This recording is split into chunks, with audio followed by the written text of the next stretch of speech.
자, 오늘 우리에게 주신 하나님 말씀 창세기 25장에서 25장 19절에서 34절 같지만 다르다라고 하는 제목을 가지고 하나님 말씀 보도록 하겠습니다.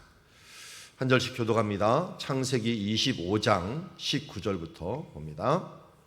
아브라함의 아들 이삭의 족보는 이러하니라. 아브라함이 이삭을 낳고 이삭은 40세에 리브가를 맞이하여 아내를 삼았으니 리브가는 밧단 아람의 아람 족속 중 부두엘의 딸이요 아람 족속 중 라반의 누이였더라. 이삭이 그의 아내가 임신하지 못함으로 그를 위하여 여호와께 간구하매 여호와께서 그의 간구를 들으셨으므로 그의 아내 리브가가 임신하였더니 그 아들들이 그의 태 속에서 서로 싸우는지라 그가 이르되 이럴 경우에는 내가 어찌할꼬 하고 가서 여호와께 묻자온대 여호와께서 그에게 이르시되 두 국민이 내 태중에 있는구나.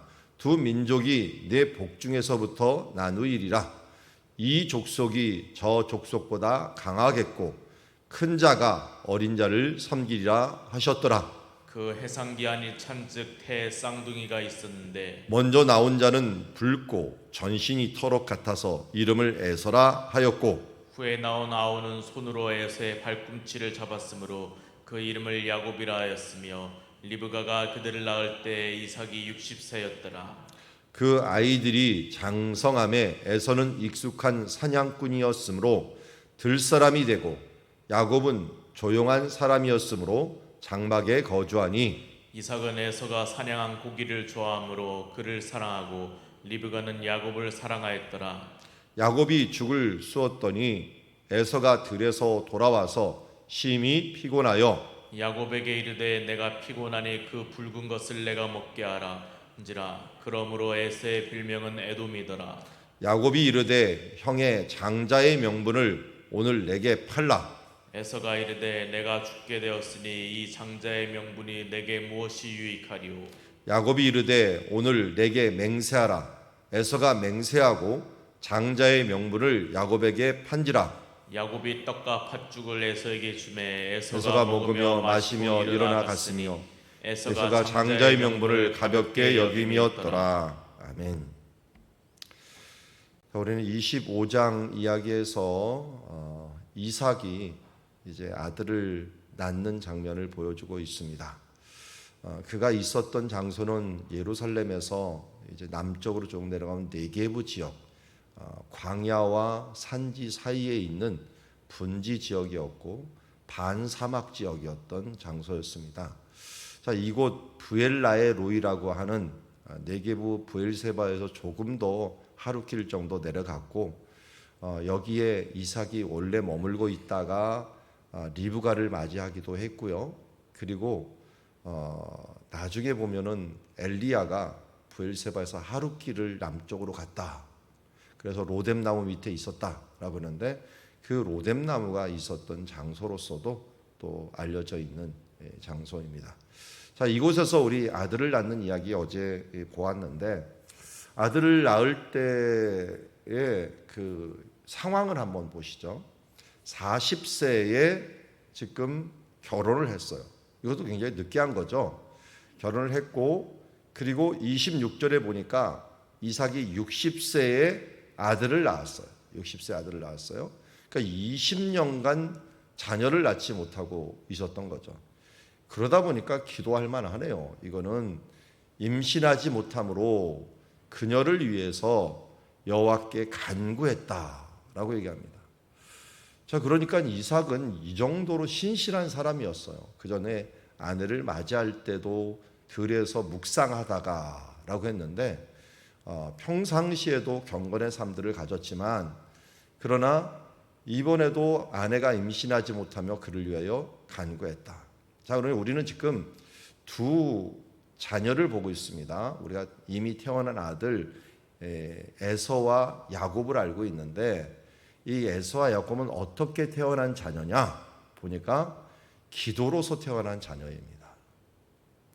자, 어떻게 시작했느냐가 굉장히 좀 시작이 반이라고 하는데 우리 이 두 아들이 우리 성경에 보면은 나중에 두 국민이 나온다 그랬잖아요. 두 민족이 나온다 그랬잖아요. 그러니까 이거 하나만으로도 아니, 한 명이 태어나서 한 사람의 삶을 살아나가는 것도 힘들때 이 사람이 번성을 해갖고 민족을 이루고 나라를 이룬다, 이 정도면은 이건 축복받을 일이죠.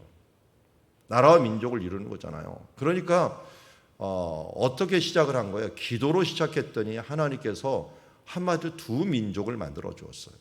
그래서 나라도 실제적으로 두 나라가 되었죠. 이 야곱은 이스라엘이라는 나라가 되었고, 그리고 에서는 에돔이라고 하는 민족을 이루면서 에돔이라는 나라를 이루게 됩니다. 그리고 이 나라는 신약까지도 계속 두 민족이 계속되죠. 그래서 나중에는 이스라엘이 신약에는 이 예언을 한 뒤에 한 2000년 정도 뒤에는 한 500년 되는군요. 그 정도 뒤에는 이스라엘이 유대라고 하는 민족으로, 유대라는 나라가 되고, 예수님 태어날 때입니다. 그때 이 에돔이라고 하는 나라는 없어지고 이두메 족속이라는 족속은 남았어요. 그래서 이두메라고 하는 헤롯의 가문이 바로 에서의 후손이, 조상이 에서이거든요. 그러니까 이렇게 두 국민이 태어나갔고 예수님 시대까지도 영향을 미칠 정도로 정말 대단한 민족이 태어나게 됩니다. 여러분, 이 정도로 우리가 만족을 하고 민족을 이룬다니까 이 정도는 감사하지 않겠습니까? 그런데 여기에 좀 함정이 하나가 또 있었죠. 이 족속이 저 족속보다 강하겠고 큰 자가 어린 자를 섬기리라.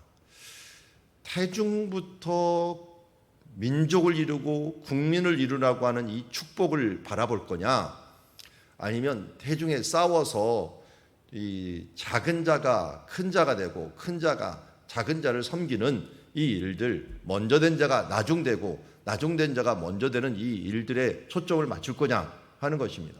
근데 사람들은 이상하죠. 받은 것에 대해서는 초점을 안 맞추고 안 받은 것들만 초점을 맞춰요. 그러면 큰 자가 손해보는 거 아니야? 여기만 초점을 맞출 수가 있다는 거예요. 자, 우리는 잘 보면 국민, 민족, 이거에 초점 맞추면 얼마나 좋을까요? 마찬가지예요. 우리 삶에서도 하나님께서 기도함으로 우리에게 주신 것들, 은혜를 베푸신 것들에 초점을 맞춰야 되는데, 기도했는데 나는 이만큼 받고 쟤는 저만큼 받고, 똑같이 기도했는데 왜 이렇게 차이가 나는 거야? 하면서 뭔가 불편한 기색을 가지는 것들이 인간의 욕심인 것 같아요. 자, 조금 시선을 바꿉시다. 내가 하나님의 자녀 되어서 천국을 소유하고 그로 인하여 하나님의 상속자가 되었다는 이 사실 하나만으로 왜 우리는 감사하고 만족할 수 없는 걸까요? 이 땅에서 조금 도토리 키재기 같고, 저 사람은 머리가 좋았고 저렇게 되었고, 저 사람은 좀 좋은 집안에 태어나고 저렇게 됐고, 나는 왜 이래? 라고 하는 그 뒷부분이 뒤에서부터 불평하는 것으로 생기게 됩니다. 더 크고 놀라운 축복을 받았는데 더 작은 것 하나 못 받았다고 그것 때문에 연연하는 사람이 된다면 이것이야말로 어리석은 사람이 되어야 될 것입니다. 여러분, 하나님의 은혜로운 선택으로 우리가 하나님의 자녀 되었고 하나님의 백성 되었던 이 구원의 기쁨, 이 기쁨만으로 우리가 만족하고 감사하고 세상 어떤 것보다 더 행복한 사람이 되었다라고 하는 이 부분들에 대해서 하나님을 찬양하는 주의 자녀들이 되기를 원합니다. 똑같이 하나님이 주신 그 은혜, 하나님의 백성 된 것으로 즐거워하며 미리 기뻐하며 우리 천국에 있는 그 기쁨을 함께 누리는 우리가 되기를 원합니다. 자, 그러므로 우리는 하나님의 선택, 주권, 이 부분들에 대해서 항상 인정하는 삶을 살아야 되고, 그 인정에 항상 감사하는 삶을 살아야 됩니다. 우리 종교개혁과 칼빈, 종교개혁은 이어서 이걸 더 정교하게 교리를 갖다가 완성한 사람이 칼빈인데, 칼빈의 5대 교리에 똑같이 나오는 게 은혜라는 것입니다. 우리가 받은 은혜에 대해서 놓치지 말자는 거예요. 우리는 하나님께서 주신 것들을 보니까 오직 은혜로 우리가 은혜로 구원을 받았다. 그 은혜는 무엇을 가져왔습니까? 무조건적인 선택, 불강력적인 은혜, 이것을 우리에게 가져왔는데 이 은혜로 살아가는 주의 자녀가 되야겠다 하는 생각을 가지게 합니다. 우리 두 번째로 봐야 될 것들은 이제 이 다름에 대한 부분들을 좀 보았으면 좋겠어요. 같은 것들에 초점을 맞추자. 하나님께서 받은 은혜에 초점을 맞췄는데 그러면 실제적으로 좀 다른 게 있다. 태어날 때부터 다른 것들이 상당히 있는데 그게 뭐니까 보니까 여기 다름이 뭔가 봤더니 먼저 나온 이 아들 에서는 나온 자는 붉고 전신이 터록 같아서 이름을 에서라 하였더라. 이 에서라고 하는 에사브라고 하는데요. 에사브라고 하는 이 말은 털이 많다라는 뜻에서 유래했어요. 그리고 옆에 붉고라고 하는 이 말을 가지고는 나중에 뭐 팥죽 먹은 붉은 팥죽 먹어서 에돔이라고 하는 말을 했지만 에돔이라는 말은 붉다라는 뜻이에요. 그러니까 별명이 몸도 붉고 팥죽도 붉은 건 먹었고 또 앞으로 살아갈 장소도 붉은 땅이 있는 장소예요. 그러니까 붉은 것과 관련이 많은 친구인데 그래서 태어날 때부터 붉은 피부에다가 또 털까지 많은 이런 사람이 에서였습니다. 에서. 그래서 에서는 태어날 때부터 또 야곱하고 틀렸는데 야곱은 손으로 에서의 발꿈치를 잡았으므로 그 이름을 야곱이라 하였다. 그런데 위에 있는 털이 많은 사람하고 비교한다면 야곱은 매끈매끈한 사람이죠. 우리 지난주 보았던 어제 보았던 말씀이군요. 거기에 야곱이 스스로 이야기를 하죠. 형님은 털이 많고 나는 매끈매끈한 자다라고 이야기를 합니다. 그것처럼 피부적으로도 완전히 틀렸어요. 그런데 성격적으로도 좀 많이 틀렸던 것 같아요. 손으로 에서의 발꿈치를 잡으며 나왔다. 태에서부터 뭘 알았길래 서로 자기가 먼저 나가려고 했는데 결국은 이 발꿈치를 잡았다는 건 뭡니까? 끝까지 이 누가 먼저 나갈지를 싸움을 한 그런 케이스가 되는데 이때도 우리나라하고 똑같은 것 같아요. 발을 걸어 넘어뜨렸다라고 하는 의미가 남을 속였다라고 하는 의미도 있는데요. 저도 제가 안양의 비산동이라고 옛날엔 비산리라고 하는 곳에서 학교를 다녔는데 저희 학교 뒤에가 우리 교회하고 비슷했던 것 같아요.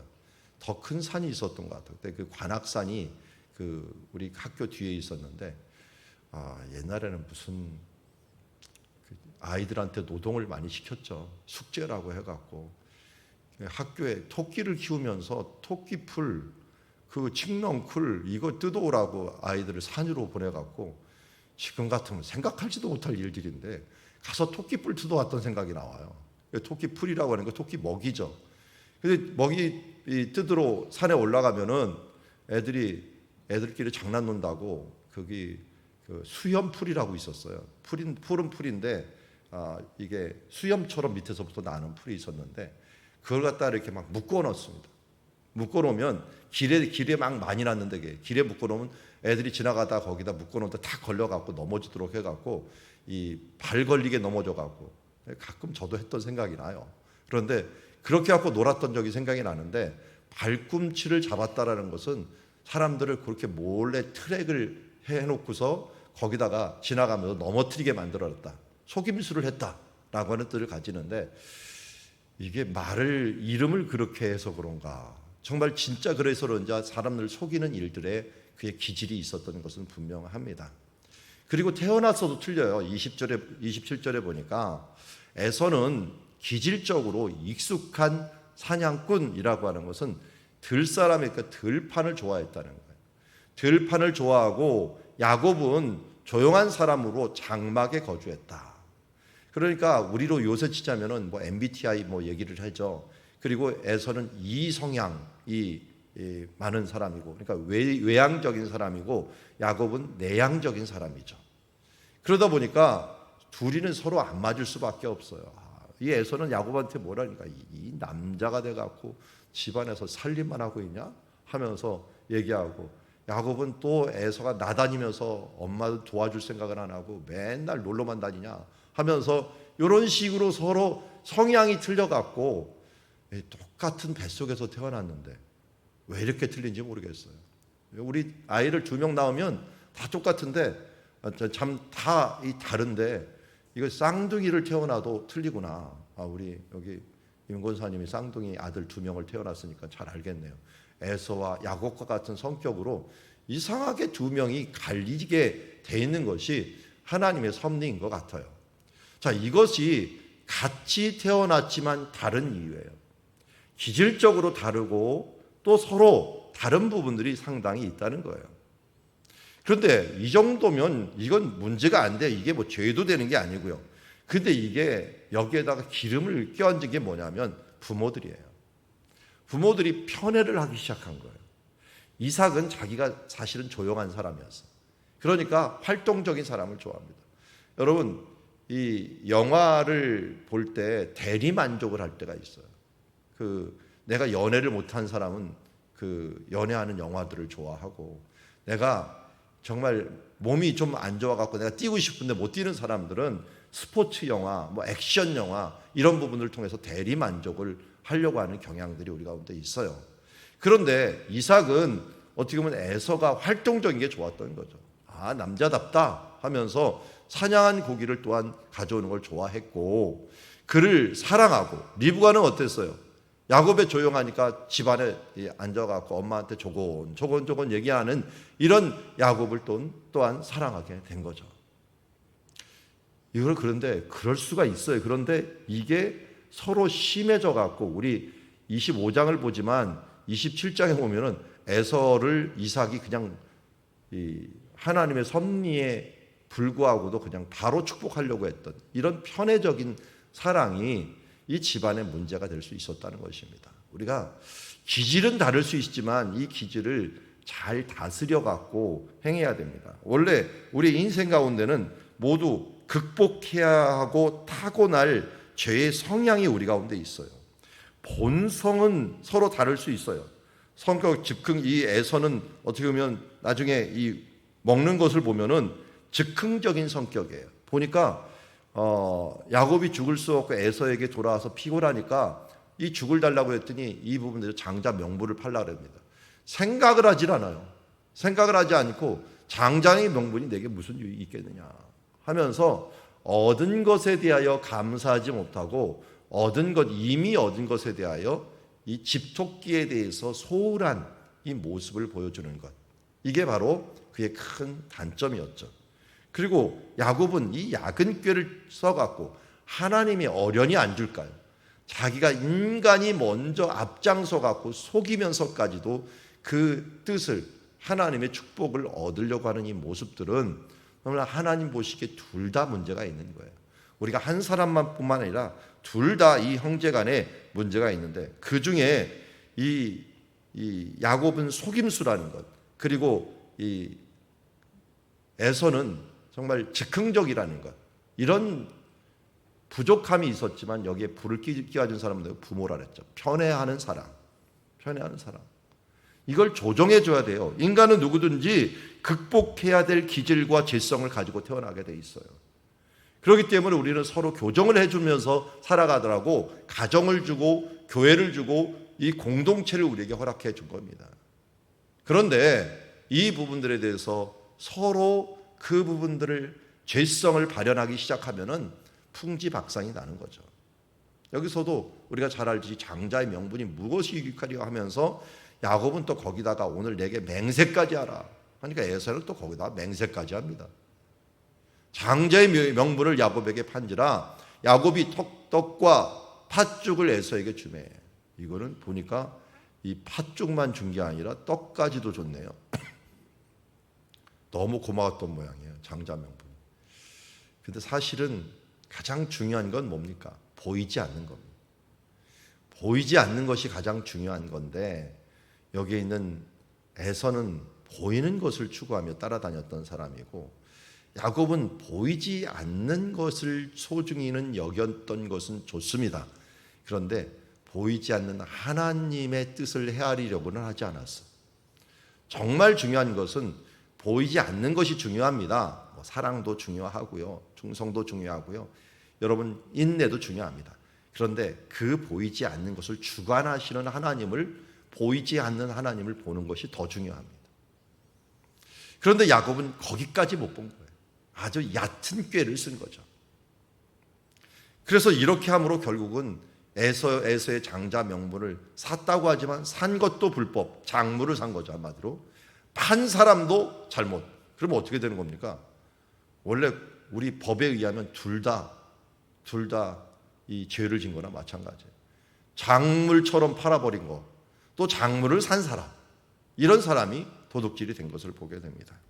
오늘 우리는 같지만 다른 쌍둥이를 보았습니다. 같은 모습은 뭡니까? 둘 다 축복받은 사람입니다. 기도하면서 얻은 두 민족이요 두 족속을 이루었습니다. 그리고 이들은 태아부터 좀 달랐어요. 서로 다투는 중이었고 다퉈서 태어나다 보니까 겉모습도 틀렸고 기질도 틀렸어요. 그런데 여기에 문제가 뭐가 생겼어요? 편애에 대한 부분들이 있었고, 장자의 명분을 가지고, 이 장자의 명분은 굉장히 중요한 명분입니다. 왜냐하면 하나님의 축복권에 대한 부분이니까요. 하나님께서 소중히 여기는 거예요.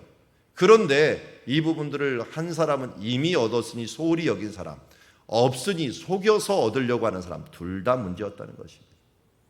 우리 어제 말씀에서 다시 강조하지만, 그러면 같지만 다른데 이 부분에서 우리가 어떻게 살아야 되는가? 같은 것들 뭡니까? 우리가 하나님의 그릇으로 지음받고 하나님의 수저로 지음을 받았으면 금수저가 되었던 흙수저가 되었던 금그릇이 되었던 나무그릇이 되었던 어떻게 돼요? 하나님께 귀히 쓰임받은 것에 초점을 맞춰야 된다는 겁니다. 하나님께 귀히 쓰임받는 것은 어떤 그릇입니까? 누구든지 그 자신의 그릇을 자기를 깨끗하게 하면 귀히 쓰이는 그릇이 되어 거룩하고 주인의 쓰심에 합당하여 모든 선한 일에 준비함이 되리라.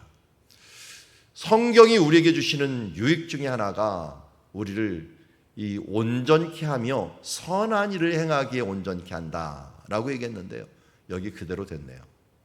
여기 하나님의 쓰임에 합당하며 모든 선한 일에 준비함이 되는 것은 깨끗함입니다. 거룩함입니다. 성결함입니다. 하나님의 가까이 가서 하나님의 보혈의 공로 또는 성령의 그 생수로서 우리가 날마다 기도와 말씀으로 깨끗함을 받아 거룩한 존재로서 하나님이 언제든지 물을 담아서 은혜를 담아서 쓸 수 있는 주님의 자녀로 준비되는 자들.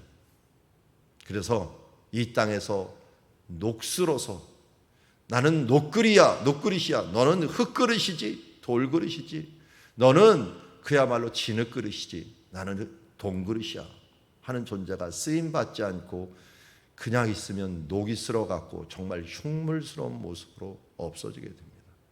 금그릇인들 쓰임을 받지 못하면 더러운 것으로 쓰임받지 못하면 무슨 소용이 있겠습니까? 내가 어떻게 태어났느냐가 중요한 게 아닙니다. 내가 어떤 세상의 것을 가진 것이 중요한 것이 아니라 날마다 하나님 앞에서 깨끗하고 거룩하여 하나님 쓰시기에 선한 일을 위하여 항상 준비되기에 언제든지 주님의 일들을 위하여 쓰임받는 그 작은 일부터 쓰임받는 주님의 자녀들이 되기를 원합니다. 저는 전시되어 있는 금그릇보다 하나님이 많이 쓰는 바가지가 되기를 원합니다. 차라리 하나님이 쓰시는 그 옆에 쓰임을 받아서 주님과 가장 가까이 있어서 항상 쓰임받는 그런 양동이가 되고 또 그릇이 되어서 하나님께 쓰임받아서 언제든지 하나님이 원하시면 그 뜻하시면 쓰임받는 그런 것들이 모두 되어서 하나님과 동행하는 하루, 하나님 앞에 쓰임받는 하루가 되기를 주의 이름으로 축원합니다. 기도하겠습니다. 하나님 아버지, 오늘 우리는 하나님의 자녀가 되었습니다. 예수 그리스도의 십자가의 기도를 통하여 우리가 구원을 받았고 하나님의 백성 된 것 감사드립니다. 주님, 그러나 우리는 태어날 때부터 태초부터 다른 존재입니다. 이 외모도 틀리고 또 태어난 환경도 틀리고 기질도 틀리고 또 주변에 있는 환경도 많이 틀립니다. 그것 때문에 때로는 갈등이 있을 수 있고 그것 때문에 금수저니 은수저니 말하는 이 흙수저니 말하는 이 사회 분위기이지만 하나님은 우리에게 그렇게 말하지 않습니다. 우리 잘못된 판단으로 편애하고 또 잘못된 생각으로 이 하나님의 뜻을 이루어 나가는 일들을 우리에게 금하라고 말하고 있습니다. 차라리 금수저, 음수저 모두 어떤 수저이든지 그릇이든지 깨끗하게 되어서 하나님께 귀히 쓰임받는 그릇이 되라고 말씀하였습니다. 주님, 우리가 그렇게 되기를 원합니다. 오늘 하루도 주님 말씀과 기도로 거룩하여 하나님께 쓰임받는 주의 자녀 되게 하여 주시옵소서. 예수님의 이름으로 기도드리옵나이다.